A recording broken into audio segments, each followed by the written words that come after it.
So the idea for today is we are going to start doing the integrations into dimension.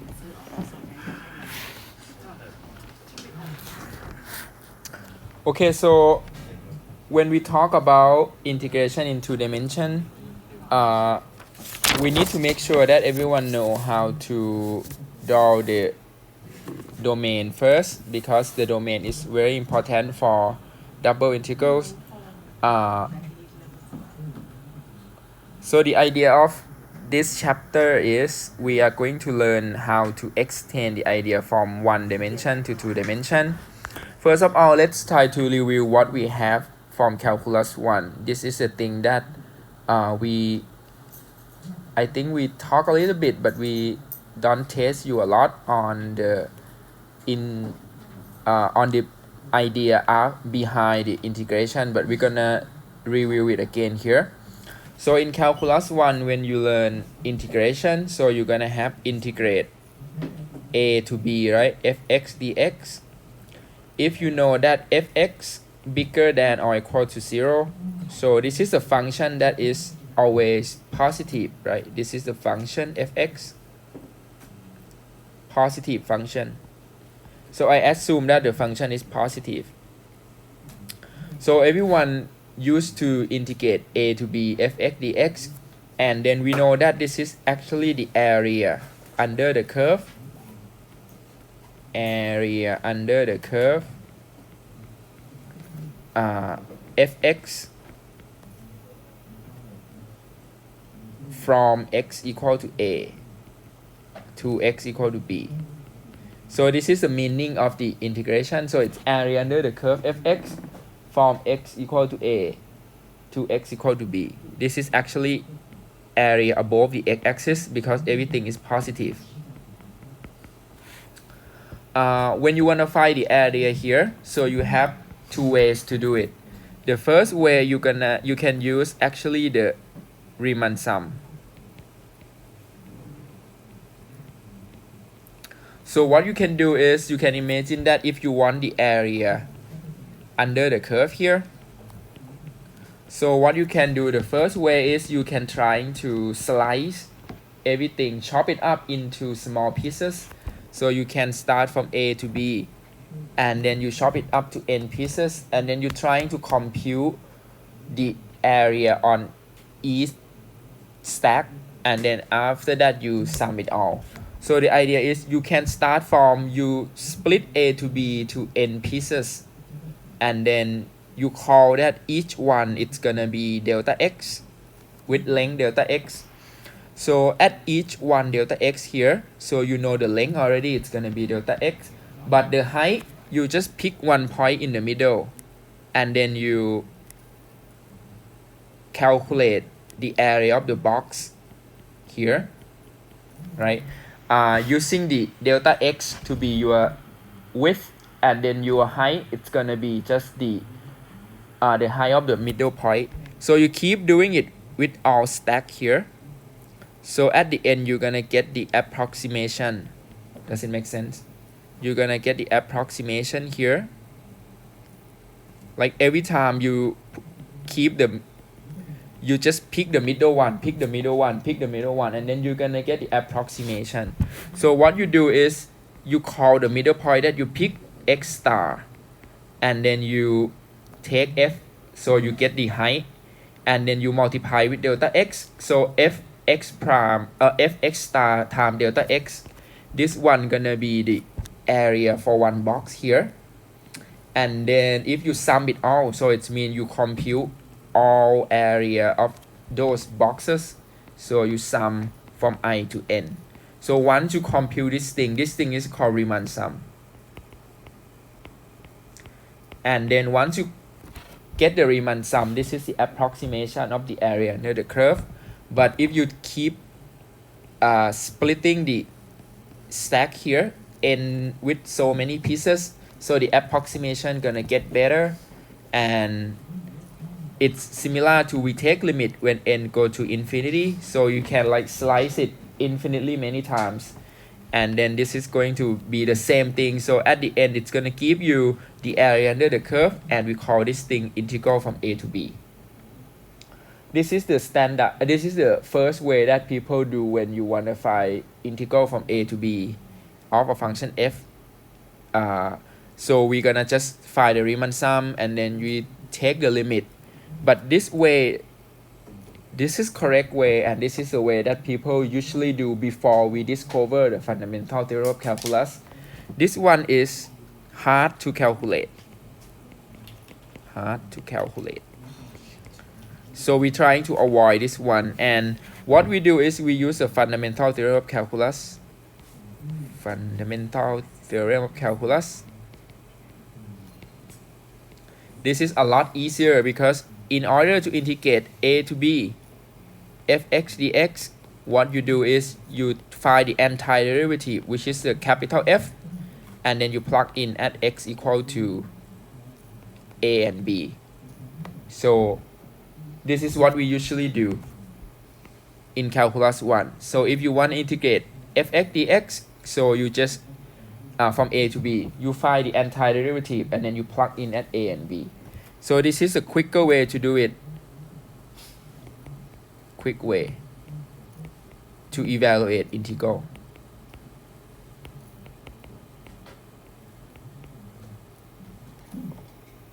Right?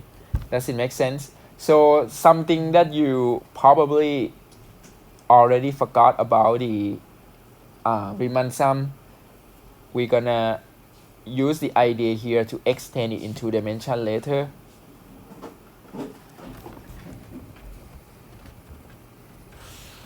For those of you who do not understand why do I need to talk about this thing, so imagine, let's suppose, well, let's trying to review the calculus 1, something like, let's suppose that you have function y equal to x squared. If you want to use Riemann sum, it's going to be something like, if I want to integrate x squared, let's say from 0 to 4 dx. So this is what people do before discover the fundamental theorem of calculus. So you're going to draw the graph y equal to x squared.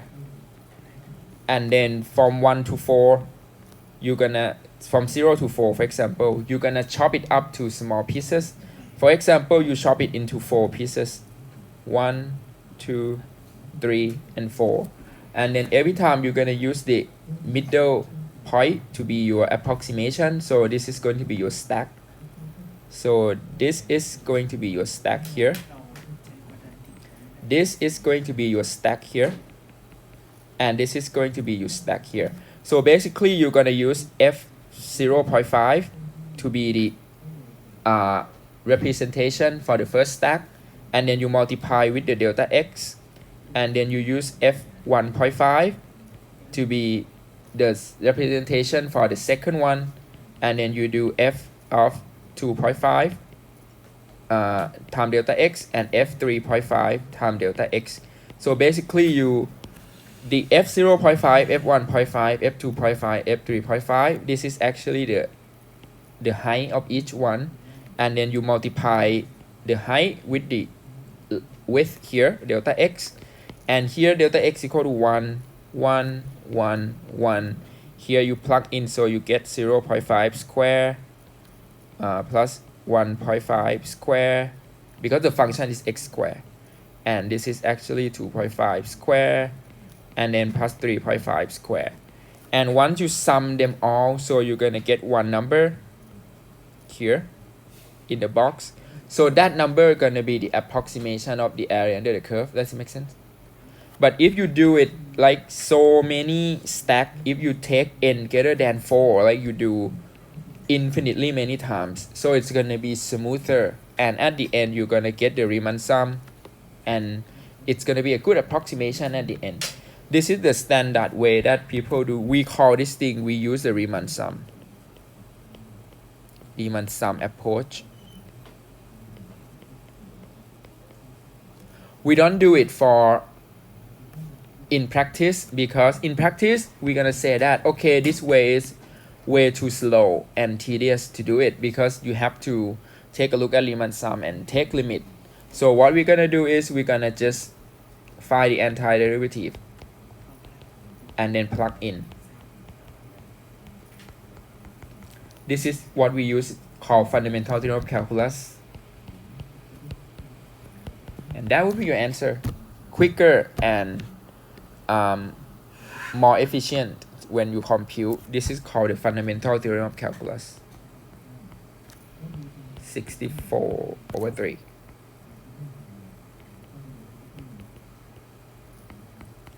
By the name you can see that this is so important because it's called fundamental theorem of calculus. So it means this is a basic theorem for calculus that it's combine differentiation and integration together, called fundamental theorem of calculus here. So what we're gonna do in calculus 2 is first of all, this is a formula from calculus 1. We're gonna come back later. But what we're gonna do is we're trying to copy the same concept. So now we're gonna do it in 2 dimensions.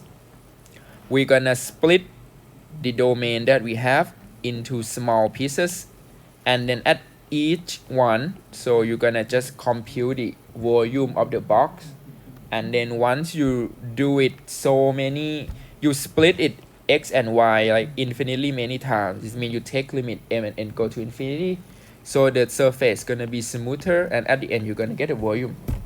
So this is what it means by the integral in 2 dimensions. Okay, so in the book it's gonna be on chapter 13 here. So what we're gonna learn is we're gonna learn double integral in over rectangular regions. We're gonna learn over the general regions, and we're gonna learn over the polar coordinates. Okay, so let's start by taking a look at the definition of double integrals. So as I told you before that when you learn integral in 2 dimensions, the idea is we know that c equal to fxy. This is your surface, right? This is the surface here. So what you're trying to do is when you integrate fxy in 2 dimension dA. So this is going to be your surface here. What you have is you're gonna have R here. This is going to be your region that when you project the surface into the xy plane, it's gonna be R, the region here. So first of all, we're gonna take a look at the case when R is a rectangle. So what we have is, so this is your R here. So the picture say that you can chop the region R here into small pieces, delta x and delta y. You chop it into small pieces for each one. So you're gonna trying to approximate the volume by pick one point. Maybe you pick one point in the middle, and then you compute the height by using the height from that point. So at the end you're gonna get something like this picture, right? And then this is actually when you use a finite number of x and y. And then now you can see that your approximation gonna be something like you pick one point x star y star, and then you compute f here. So you're gonna get the height of one stack, and then now you compute delta A, which is the area of just one small rectangle there. And then once you sum them all for I and j, sum for all I and j, so you're gonna get the area for the entire volume here. And if you want the sailing here to be very smooth, you just take limit m and n go to infinity. It means you chop this thing so many times, so at the end you're gonna get the volume the solid of the revolution, the solid here by using the Riemann sum.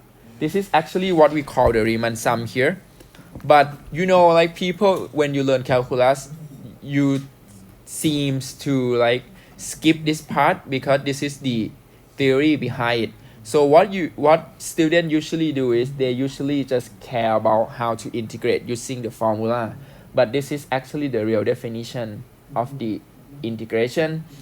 The same thing as you learned in calculus 1, we are not going to use the Riemann sum here, because if you want to use the Riemann sum, every time you have to compute the summation here and then you take limit. So what we're gonna do is we're gonna use the idea from calculus 1, we're gonna just use a fundamental theorem of calculus.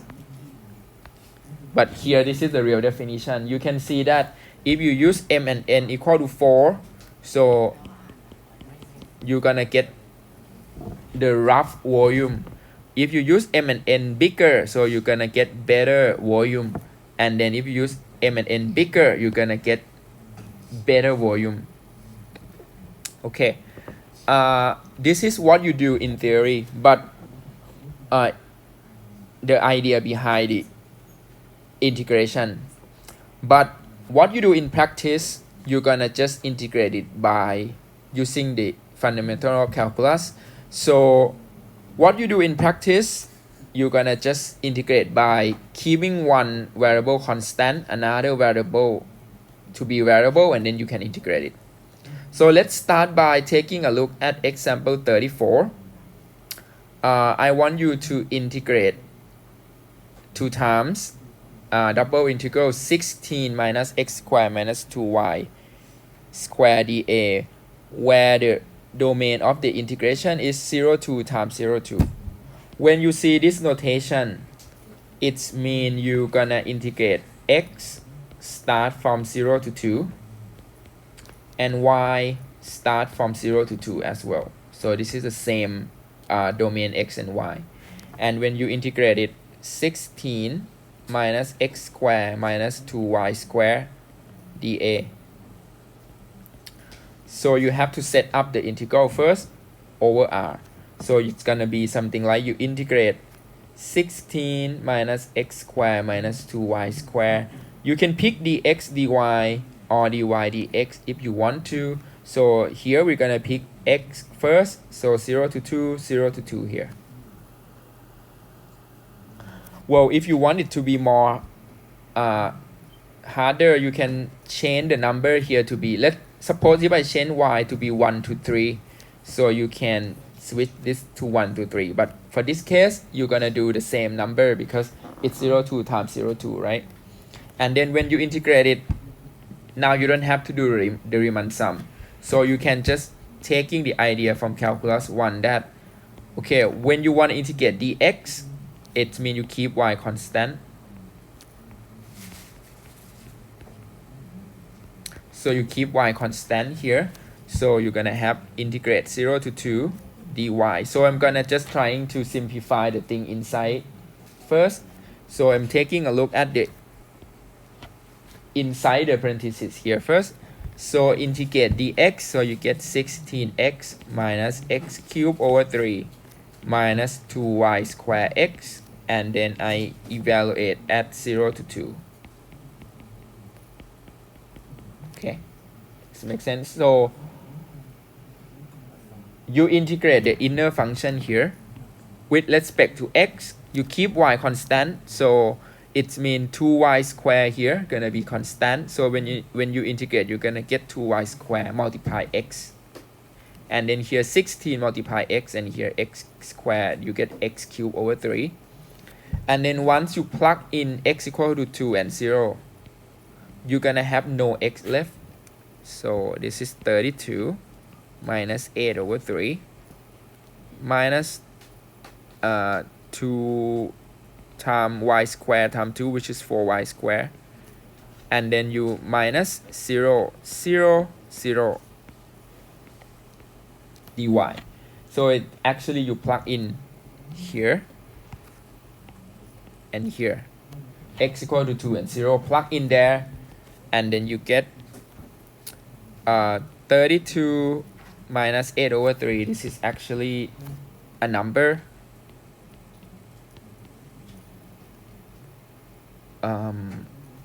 I need to integrate that one, right? But to be slow, you can just simplify first. 32 minus 8 over 3. This is like 96 over 3, right? Minus 8 over 3, and that is 88 over 3.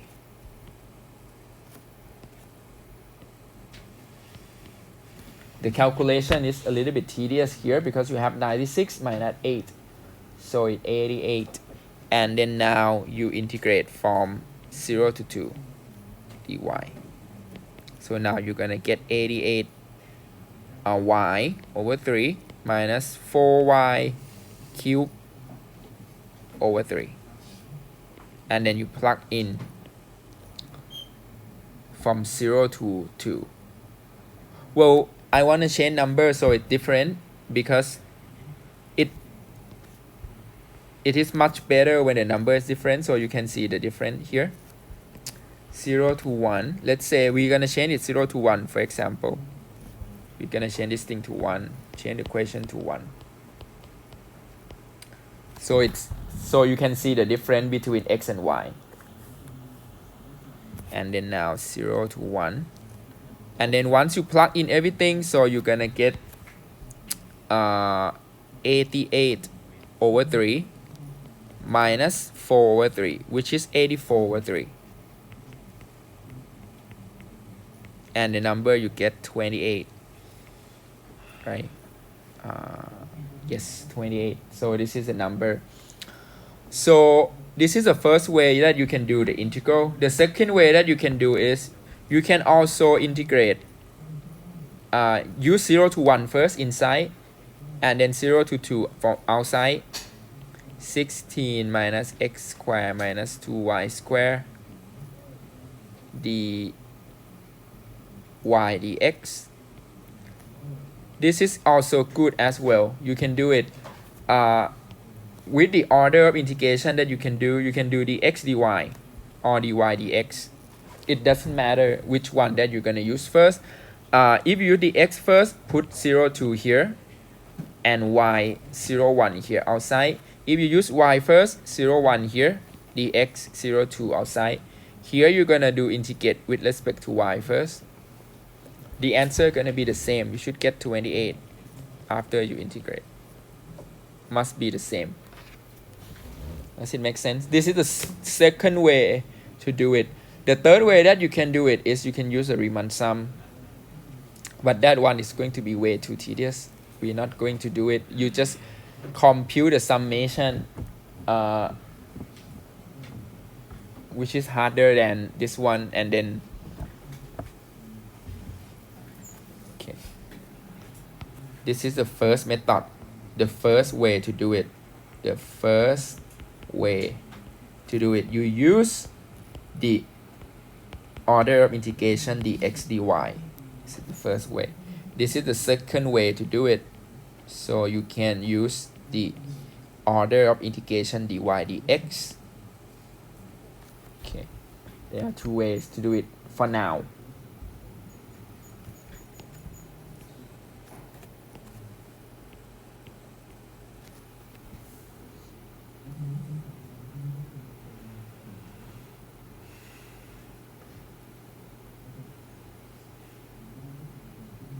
Okay, and then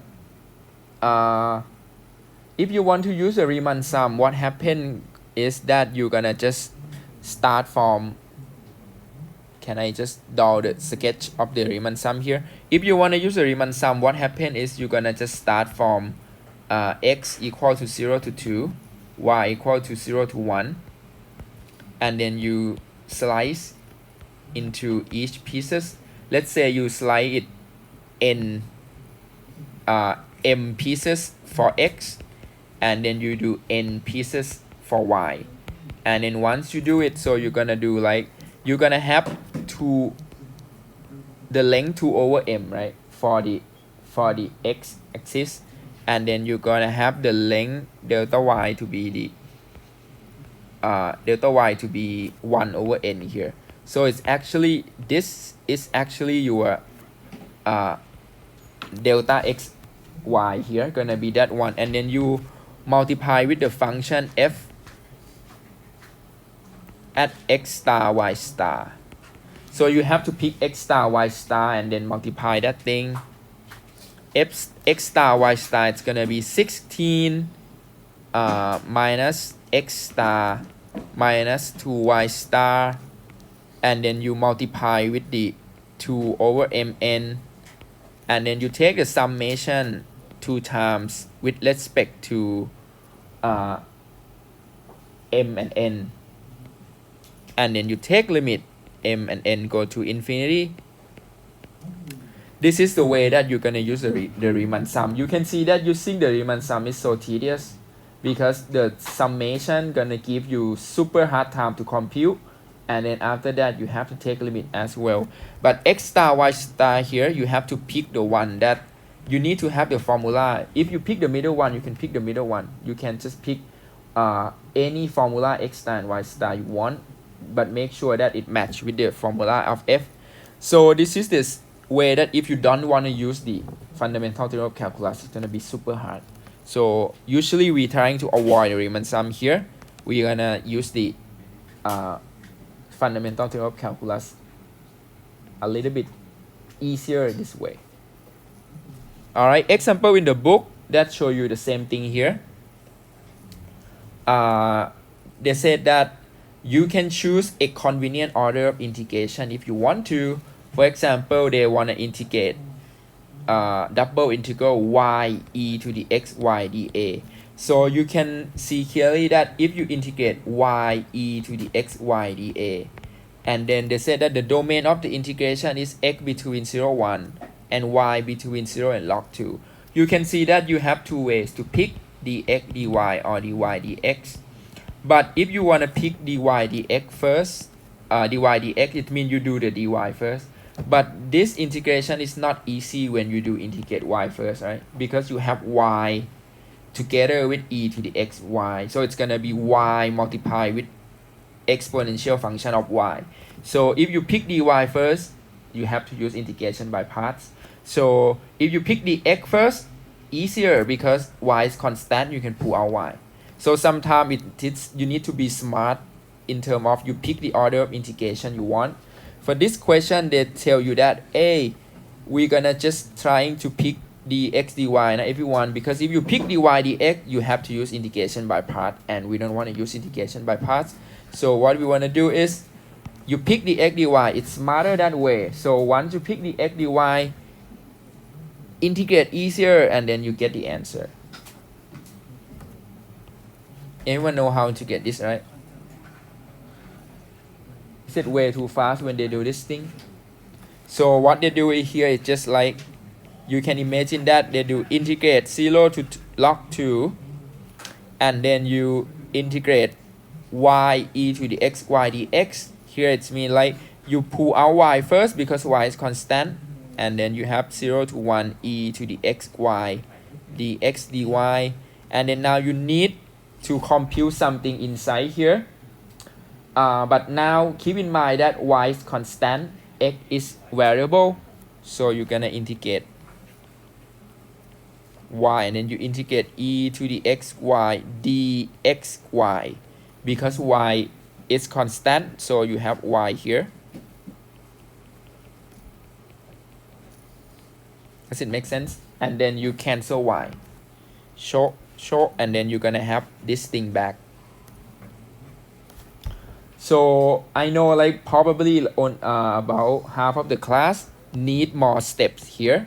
So when you start looking at the integration problem, maybe it is easier that you're gonna start slowly first, because this one is like a bit fast for some of you, because you don't know how to integrate. Sometimes if you don't, you already forgot about the u substitution, it's gonna be a little bit harder for you to follow this one.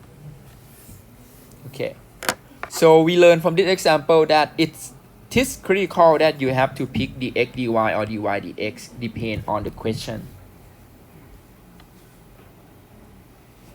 Okay, well, we're gonna take a look at another example. This is example from the book. So let's try to do this question together then. If I want to integrate x cosine xy dy dx from 0 to pi over 2 of y, and then from 0 to 1/2 of x, so what would you do? So similar to the previous question, you can see that you have x multiply with cosine xy. If you integrate dy first, this is good because x gonna be constant, so you can pull out x. Okay, but if you swap it to the x dy, it's gonna be terrible because you have x and cosine xy together, so it's gonna be, let me show you here. So if you use x cosine xy dx dy, this is actually terrible. If you swap 0 to 1/2 and 0 to pi over 2, if you swap it that way, this is a terrible one because this is a terrible one because you have x and cosine xy together, so it's gonna be something that's super hard to integrate because you need integration by parts. So we're gonna do here by taking a look at this one and do this one as we should do in the order that they give it to you. So integrate 0 to 1/2, and then I pull out x, right? I pull out my x because I integrate with respect to y. And then cosine xy dy dx. So all you care is you're trying to do this thing inside. Just make sure that you complete the thing inside first, and then you can integrate with x later.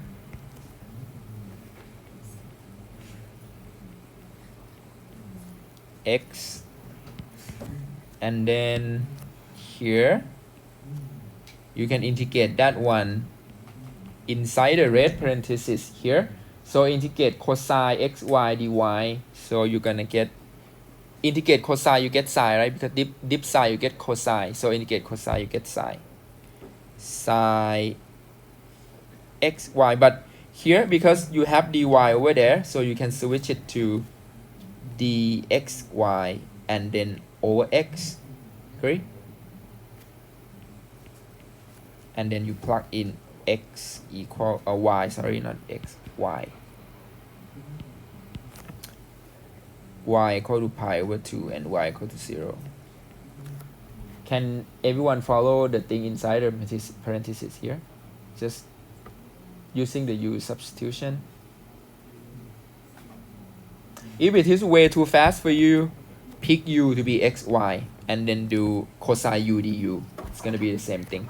You pick this to be u, and then you're gonna do the same thing. It's gonna be, and then now you just do integrate 0 to 1/2 x. Well, x here gonna cancel with this x, so x gonna be disappear. Okay, so you have only sine pi over 2x minus sine 0 dx. Okay, right? Because you plug in x gonna cancel out, so you have that one. But sine 0 is 0, so this one go to 0 as well because sine 0 is 0. And then now you're gonna need to integrate sine dx. So integrate sine, you get cosine, right? But before that, you can do sine pi over 2x, and then you do d pi over 2x everyone over pi over 2. Like you do use u substitution one more time. So you pick u to be pi over 2x, and then it's gonna be du over pi over 2, and then x equal to 0, x equal to 1/2. This is why when you learn Cal 1, I said that you should learn how to do d something here because it's gonna be quicker.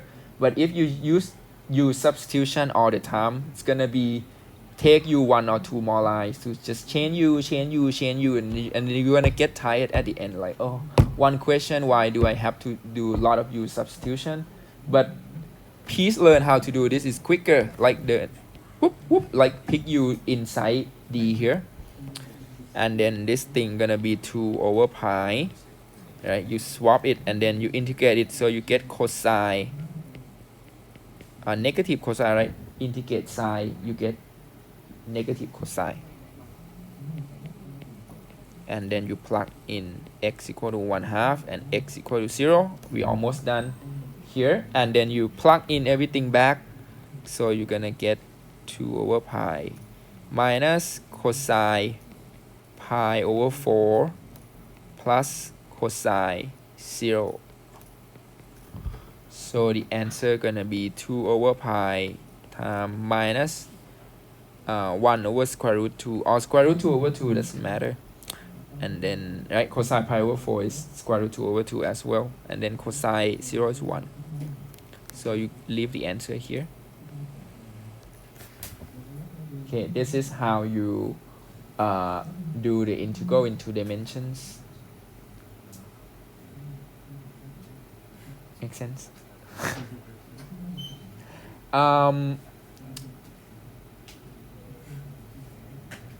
Tonight there's gonna be a clip about there's gonna be the take-home exam on differential equations, and you see that the exact differential equation you need the integration as well. So I mean, like when you do the exact differential equation, like you have mx and ny something, right? And then you just, when you want to find m, you need to integrate f dx, you remember? And then that means you just need to do the same thing about this one. This differential equation, do we need to evaluate? No, we don't have to evaluate, but you just need to integrate by keeping x constant, keeping y not yeah, it's gonna be in 2 dimensions. So I guess it is a good time that we're gonna come back to exact equation, and then just give you more example about exact differential equation, because here you already learned how to integrate into dimension a little bit, so you know now how to do it. You just need to keep one fixed, another as a variable, and then you just integrate it. So we're gonna here this is what we're gonna do. So when we come back on after Songkran, we're gonna learn how to do the double integrals over general regions. But now you know how to do on the rectangle region. It's just, you just need to keep one variable fixed and another variable to be the free one. Yeah, and then you can just integrate it as you do in calculus 1. In 2 dimension with general region, not rectangle, it's gonna be harder because you need to, now the integral can depend on x and y here, so it's gonna be a little bit harder. It's not going to be just number. We're gonna come back and learn that on April 19, but today we're gonna just take a break from integral here, and then we're gonna go back to the exact equations, the one that I actually asked you to watch a clip, but we're gonna just do few example here because it's gonna be a good practice for integration as well. Okay, sounds good. We're gonna do the exact differential equation example. So I need more page here, the blank one. Exact differential equation example.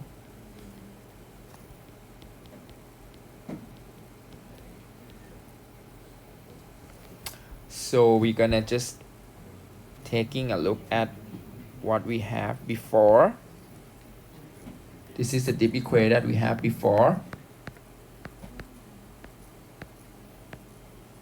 Here, exact differential equation, remember? So this is also exact, but here, come back to here.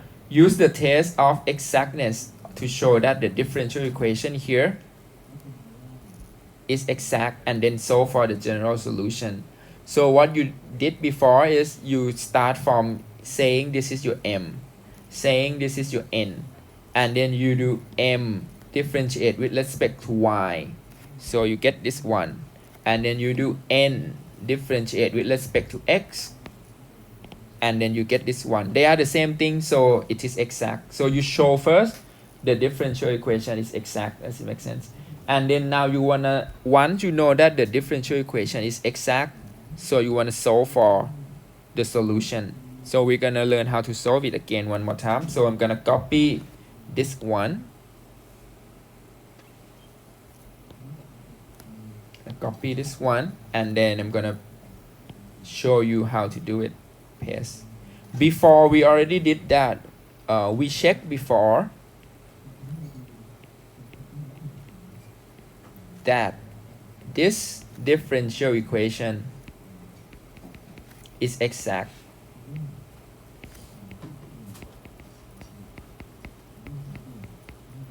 Right? We know that the differential equation before is exact.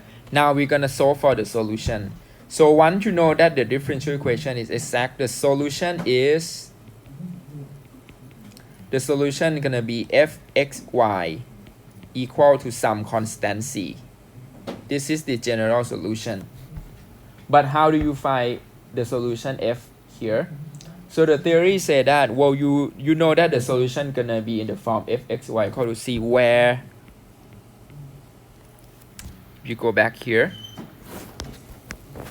where you can say that f, you can integrate m dx or you can integrate n dy.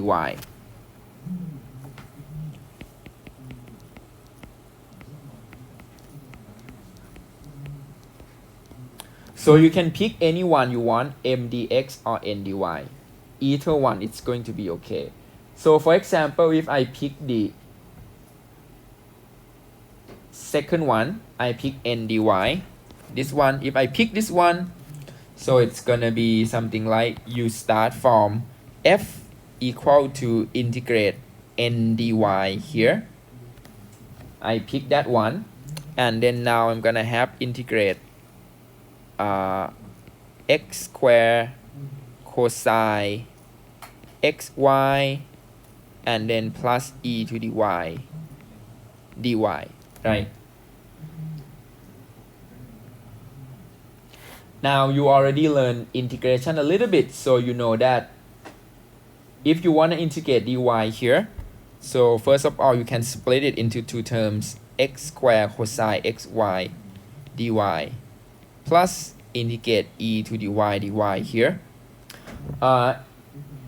Integrate e to the y dy here, this is okay because for sure you're gonna get e to the y, because this is actually just looks easy to you because there is no x. But when you have x together with you have to keep in mind that x is now constant because you integrate with respect to y, right? X is constant, so you don't have to integrate x. So x squared gonna be constant, you can pull it out. You integrate with respect to y, so this thing you're gonna get integrate cos, you get psi, right? But with the chain rule you have x here. Does it make sense? I mean, if it's way too fast, so you can imagine that x square constant you pull out and then integrate cosine, you get psi. But because inside is xy, you need to pay for xy by x because this is like the chain rule. Use substitution, what I mean. And then before you conclude everything here, make sure that now your constant is actually function of x. So you could have a function of x here as well. Because when you integrate with respect to y, x is constant, right? So you can have this plus a function of x. So this is actually x times psi xy plus e to the y plus some function of x.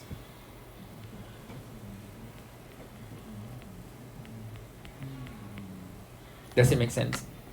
Because function of x here, you can have x squared, you can have x cubed, you can have anything over there because anyway it's gonna be constant, right? And then now you double check if this is your answer or not by checking if you differentiate this one, it should go back to m, right? If you differentiate this one, it's go back to m, it's gonna be okay. Does it make sense? If you differentiate this thing, it's go back to m. That means you know that what you have left here.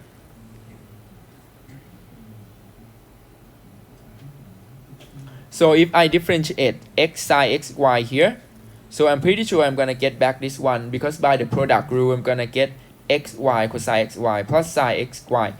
You differentiate this one with respect to x. So you use the formula udv minus plus vdu. So you're gonna keep x, you differentiate sine, you get cosine, and then the chain rule you get y, and then plus sine xy. So basically you differentiate this one, you get this one. So it means that you differentiate e to the y with respect to x, you get 0. You differentiate function of x, you have nothing left here. So it means this is actually constant, because you're gonna just take derivative and it's gonna be 0 anyway here. Good. So again, this is the exact differential equation. This is the test that you can open book. So every time when you get confused, you can open the clip and then follow the steps. So this shouldn't be your super hard question for the take home exam. So we're gonna, let's say, have about 10-minute break here, and then when we come back 11:05, we're gonna do more example about exact differential equation for maybe 15 to 20 minutes, and then we're gonna conclude today by taking a look at the take home exam, what to expect. Okay, so 11:05 we come back up everyone. So let's do 10-minute break นะ